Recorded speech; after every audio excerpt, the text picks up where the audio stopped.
That's what gives everybody Scott hope. will do that. That's easy for Scott. We got a great team, sir. That's good. How about we go to Marco? You can talk a little bit about what's going on, and Well, go ahead. yeah, Mr. President, I don't know if one day perhaps the entire story will be told about the events of yesterday, but suffice it to say, it's not an exaggeration that none of it would have been possible without the President of the United States being involved.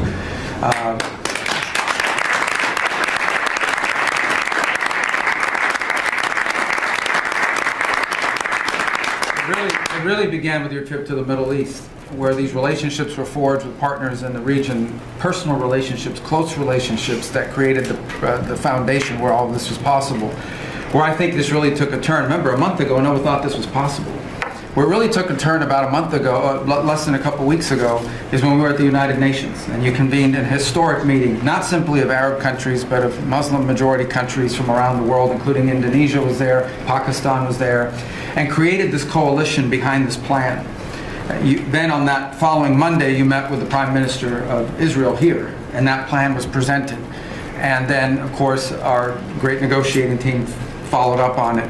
In the interim, again, perhaps the stories will be told, perhaps they will never be told.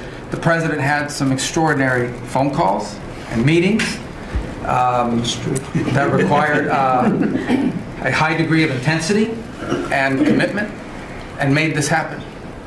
And I think what's important to understand is that yesterday what happened was really a human story. There's a geopolitical aspect to it, there's no doubt about it. It creates the conditions for Gaza to one day be a normal place again, and people to have a better life, and Israelis to be safe. But yesterday was a human story. And because of the work you put in, and honestly, not only is there no other leader in the world that could have put this together, Mr. President, but frankly, I don't know of any American president in the modern era that could have made this possible. Because of the actions you have taken unrelated to this, and because of who you are and what you've done and how you're viewed.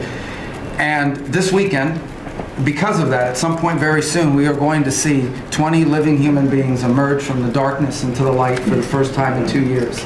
And that is because not only were you used the credibility and the power and the prestige of this office and the relationships you created, and you committed yourself to making it happen. And I think it will go down as a historic moment in the history of our country, and something our country should be very proud of, that we have a president that's committed to the not just peace, but to the human aspect of reuniting these families.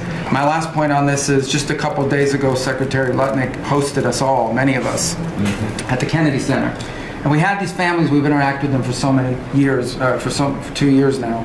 And the stories are heartbreaking, both whose families are alive and those who are deceased as well, who want their relatives back so that they can complete the process of grieving.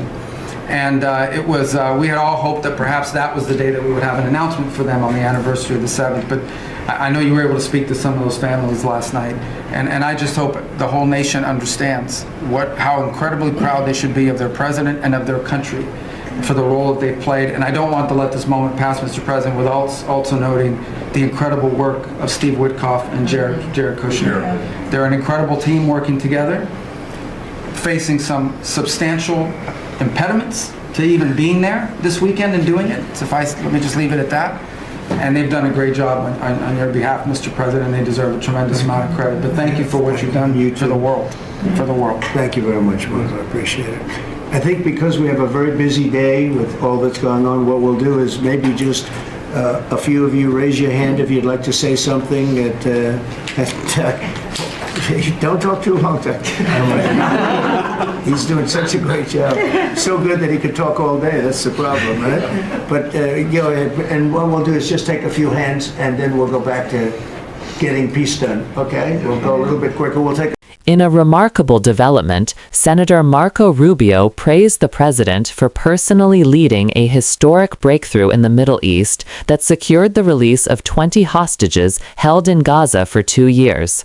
Rubio said the achievement was only possible because of relationships the president built during recent trips to the region and at the United Nations, where he united Arab and Muslim majority nations, including Indonesia and Pakistan, behind a peace plan.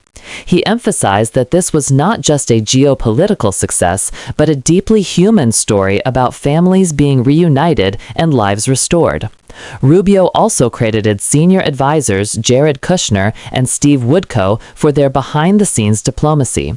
The president thanked the team and called it a proud moment for America, marking a powerful step towards stability and peace in the region.